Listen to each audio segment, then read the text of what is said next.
The water stain on the ceiling looked like a map of nowhere. I'd been staring at it for 3 hours, lying on the pull-out couch in Unit 412 of the Parkview Apartments on Danforth Avenue. Parkview was a generous name. The only view was the Tim Hortons parking lot across the street and a liquor store with bars on the windows. I was 68 years old, 3 years out of the Collins Bay Institution, and I'd killed my wife. That's what my son believed, anyway. That's what the jury believed. That's what all of Toronto believed when they saw the news. Prominent surgeon's wife dies in collision. Husband charged with impaired driving, causing death. The apartment was cold. February in Toronto meant the landlord kept the heat at exactly the minimum required by law. I pulled the scratchy blanket up to my chin and listened to my neighbor's television through the wall. A game show. Applause. Someone had just won something. I hadn't won anything in a very long time. My phone buzzed on the coffee table. I almost didn't answer. Nobody called me anymore. The people who used to know Dr. Robert Harrison, the cardiovascular surgeon who'd performed over 2,000 successful operations, who'd taught at the University of Toronto, who'd lived in a house in Rosedale worth $3 million. Those people had stopped calling when the police cruisers showed up at my door. But I answered. Because when you have nothing, even wrong numbers feel like connection. Is this Robert Harrison? A woman's voice. Professional. Careful pronunciation. Speaking. Mr. Harrison, this is Diane Park from Whitmore and Associates. We're a law firm in the financial district. I'm calling regarding the estate of Jennifer Harrison. My dead wife's name. I sat up. The blanket fell away. I don't understand, I said. There's a matter that requires your presence. The final reading of Mrs. Harrison's will has been scheduled for Thursday at 2 p.m. We're located at First Canadian Place, 48th floor, Suite 4800. Will you be able to attend? Why would I? I stopped. I was convicted of killing her. I understand, Mr. Harrison. However, you're named in the will. Your attendance is requested. If you have any questions, you can reach me at this number. She hung up before I could say anything else. I stared at the phone. Jennifer had been dead for 5 years. I'd spent 3 of those years in prison. When I got out, there was nothing. No house, no money, no son. Michael had made sure of that.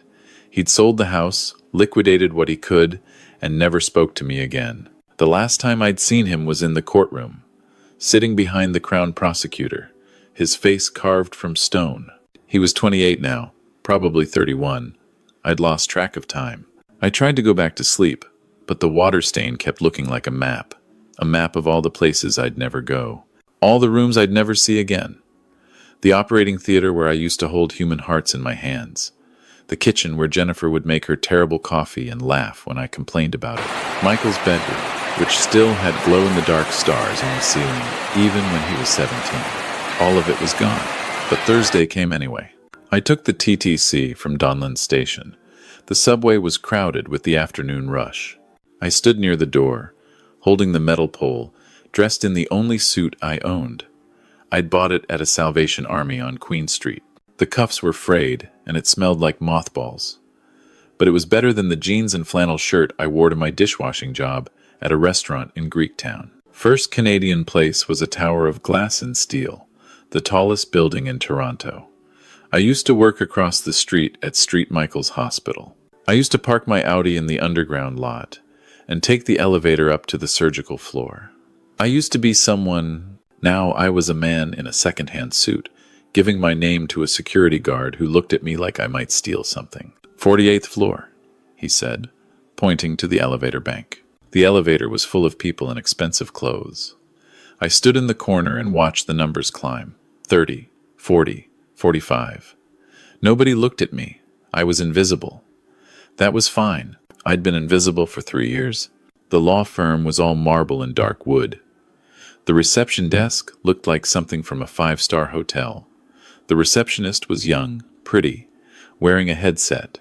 Robert Harrison, I said. I have an appointment with Diane Park. She looked at her computer screen. Her expression changed slightly. Not much. Just enough to let me know she'd read something about me. Have a seat, Mr. Harrison. Someone will be with you shortly. The waiting area had leather chairs and magazines about money. Forbes, The Economist, Bay Street Monthly. I didn't sit. I stood by the window and looked out at Toronto, the CN Tower, the Rogers Centre, Lake Ontario in the distance, grey and cold. I used to take Michael to Blue Jays games. He'd eat hot dogs and spill mustard on his shirt, and I'd pretend to be annoyed. Jennifer would laugh at both of us. "Mr. Harrison?" I turned. A woman in her 40s, dark hair pulled back, wearing a charcoal suit. "Diane Park." "Thank you for coming," she said. "Please, follow me." The conference room was at the end of a long hallway. Floor-to-ceiling windows overlooked the financial district. Bay Street stretched out below like a river of money. I used to belong to this world.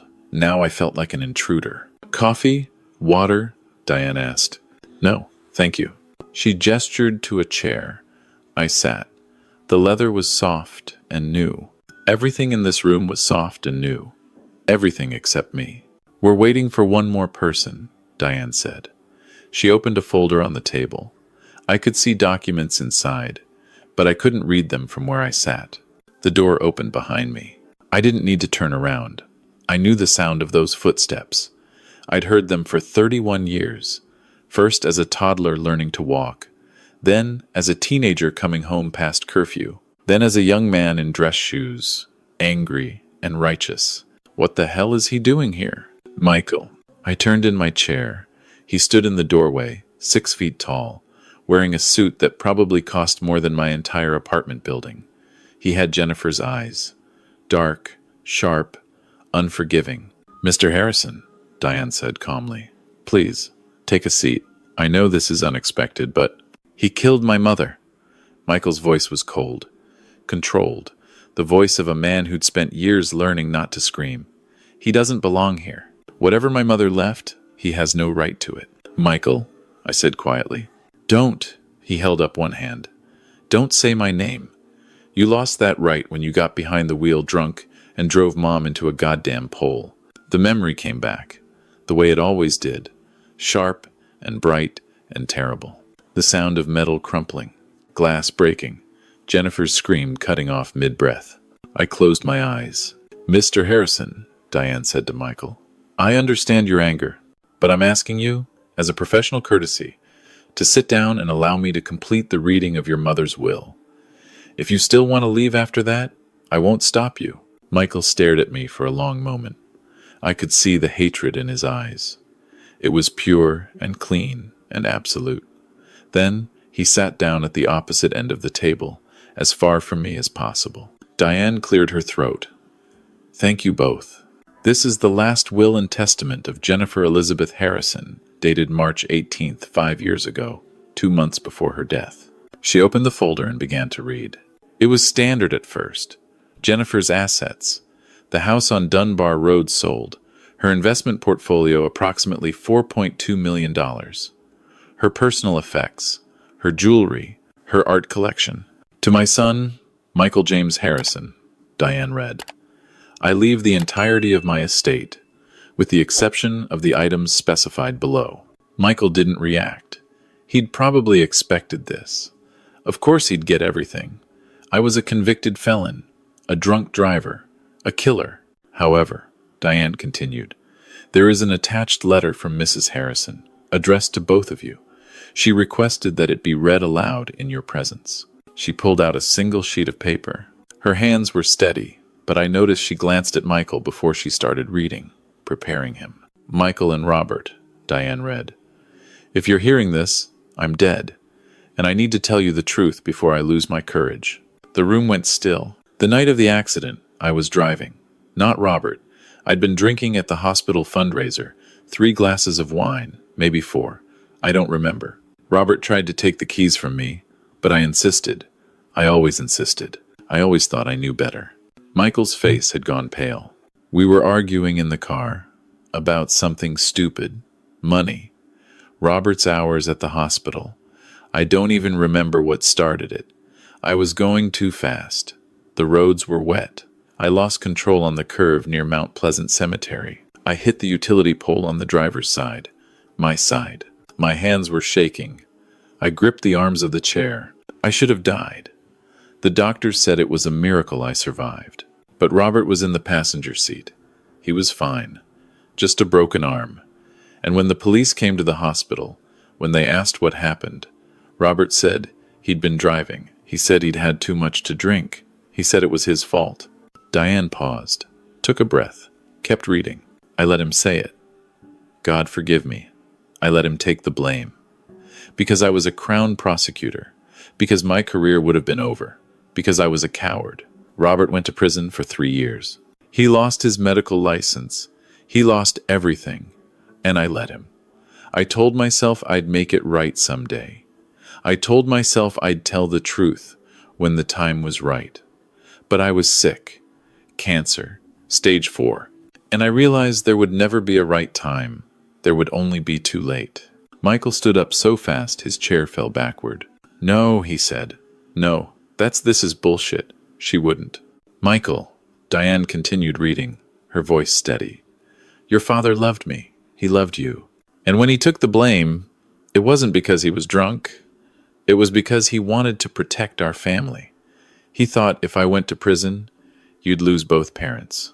He thought if he went to prison, at least you'd have me. And your future. And the house. And everything he'd built. I couldn't breathe. The room was spinning. He made a sacrifice I can never repay. And I compounded it by letting you believe the worst of him. By letting you hate him. By not telling you the truth. I'm so sorry, Michael. I'm so sorry, Robert. I don't deserve forgiveness. But I'm asking for it anyway. This is my confession. This is my truth. Diane set down the letter. There's more, she said quietly. Mrs. Harrison left instructions for me to present evidence that corroborates her statement. Police reports with inconsistencies. Medical records showing Mrs. Harrison's injuries were consistent with driver-side impact. And a flash drive containing a video she recorded 2 months before her death, repeating this confession. Michael was staring at me. His mouth was open. His eyes were red. You, his voice cracked. You went to prison for her? I couldn't speak. If I spoke, I would break. She killed herself, Michael whispered. The cancer. The guilt. That's why she overdosed on the painkillers. That's why the doctors said it was accidental, but I knew she'd done it on purpose. Mr. Harrison, Diane said, addressing Michael. There's one more thing. Your mother changed her will after her diagnosis.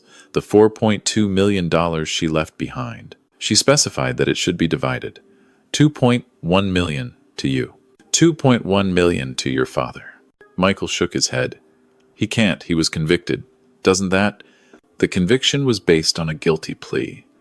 With this new evidence, your father can apply for an exoneration.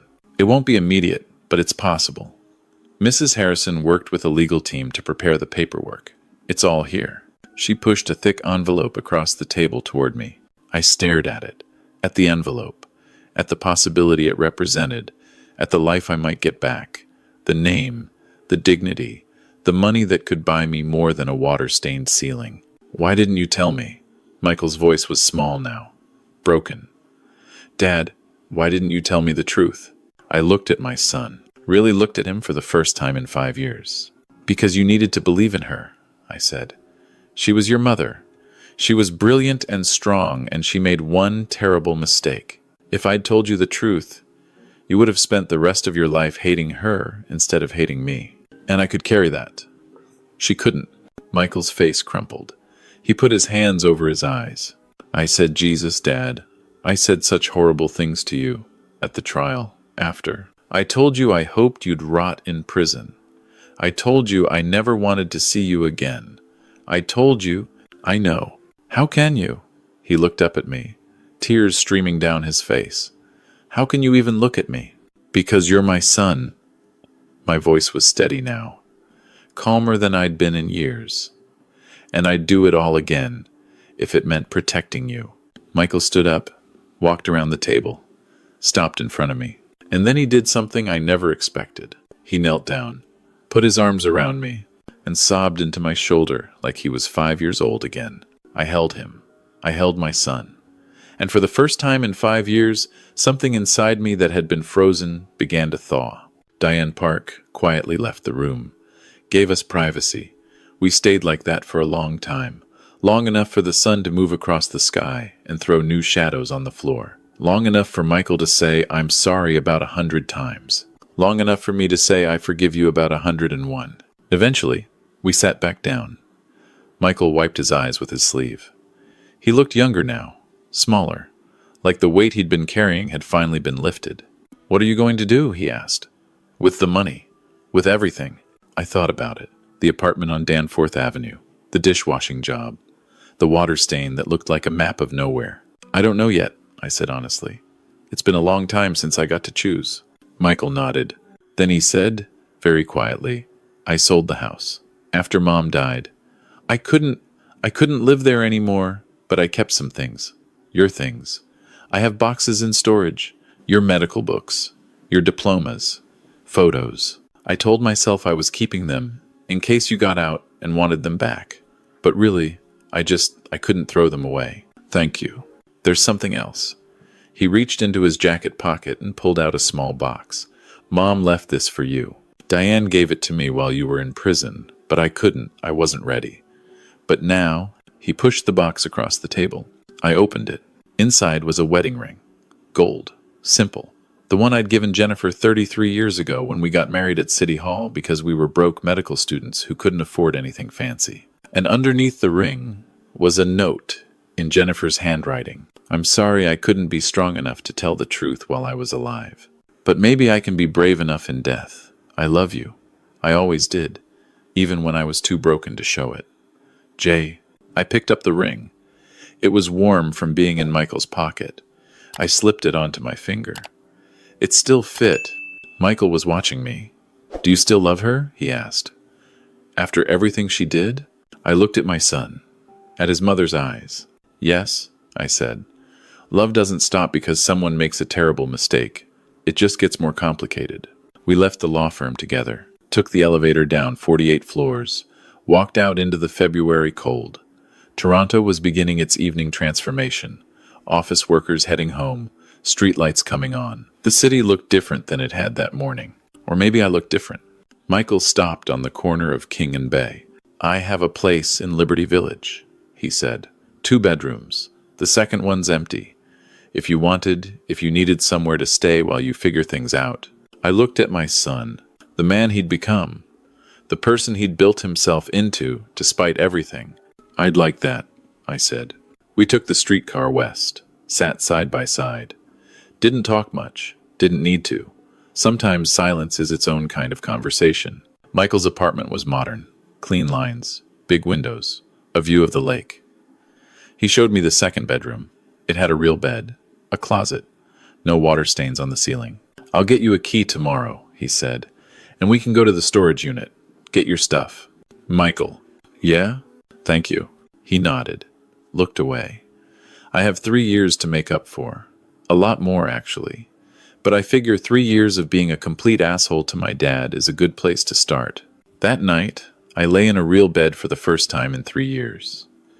The sheets smelled like detergent. The pillow was soft.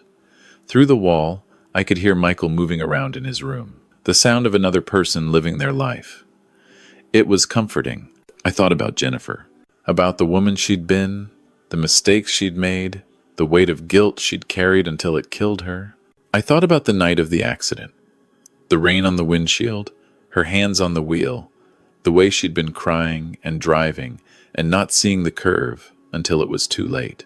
The moment when I'd had to decide whether to tell the truth or tell a lie that would save her. I'd chosen the lie.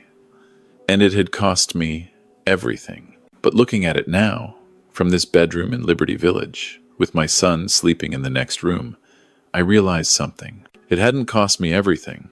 It had cost me 3 years, and my career, and my reputation. But it hadn't cost me my son. Not forever. Just for a little while. And maybe that was worth it. 3 weeks later, Diane Park called again. "Mr. Harrison, I have some news. The Crown Attorney's office has reviewed the evidence. They're willing to vacate your conviction. It'll take a few more months to finalize, but it's going to happen. You'll be exonerated." I thanked her, hung up, stood in Michael's kitchen and looked out at the lake. Michael came home from work an hour later. I told him the news. He hugged me. We ordered pizza.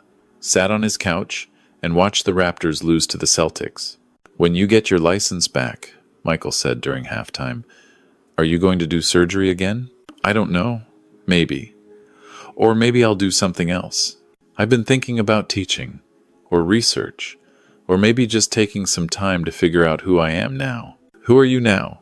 I thought about it. "Someone who's still learning." Michael smiled. "That's pretty good, Dad."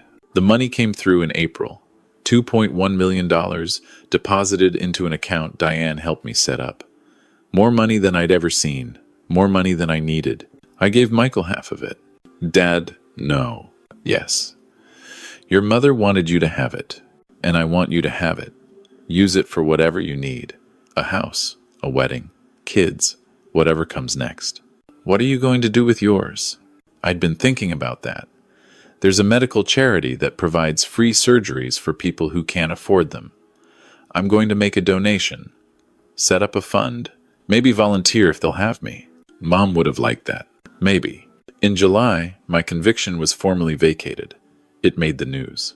Surgeon exonerated after late wife's deathbed confession. The reporters called me.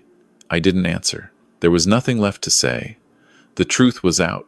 That was enough. Michael and I went to Jennifer's grave that day, brought flowers, stood in the summer heat and looked at her headstone. Jennifer Elizabeth Harrison, beloved mother and wife, 1962 to 2019. "Should we change it?" Michael asked. "Add something about the truth?" "No," I said. "Let her rest."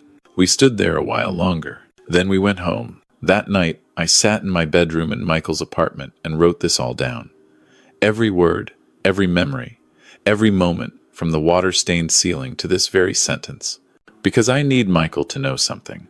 I need him to know that I don't blame his mother, that I don't regret the choice I made, that love is more complicated than right and wrong, and sometimes the biggest sacrifices are the ones nobody sees.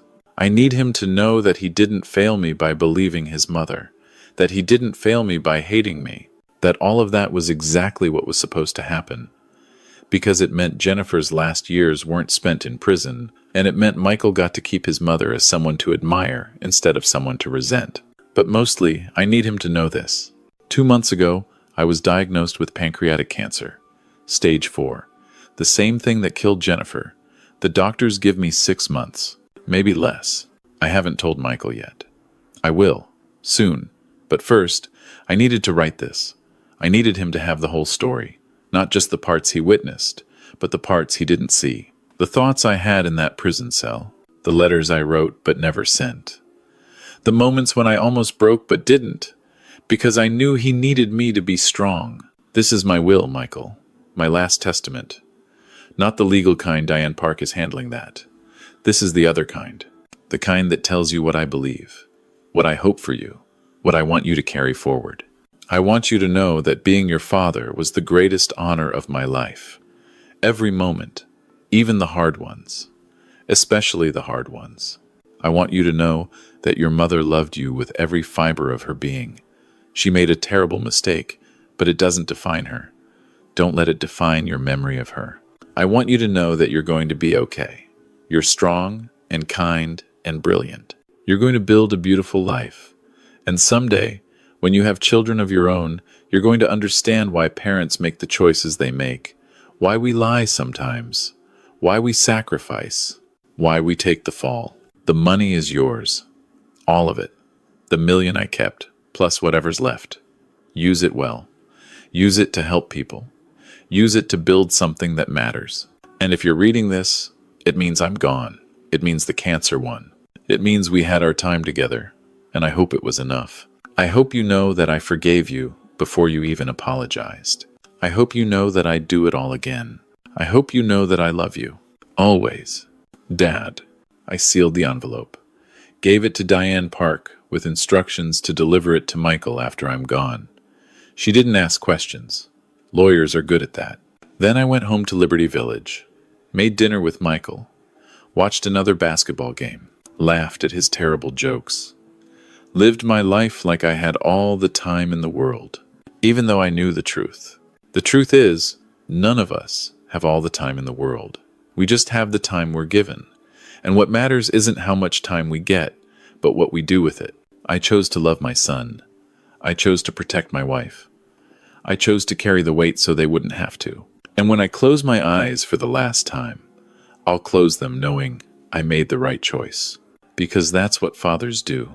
We carry the weight, and we never, ever let go.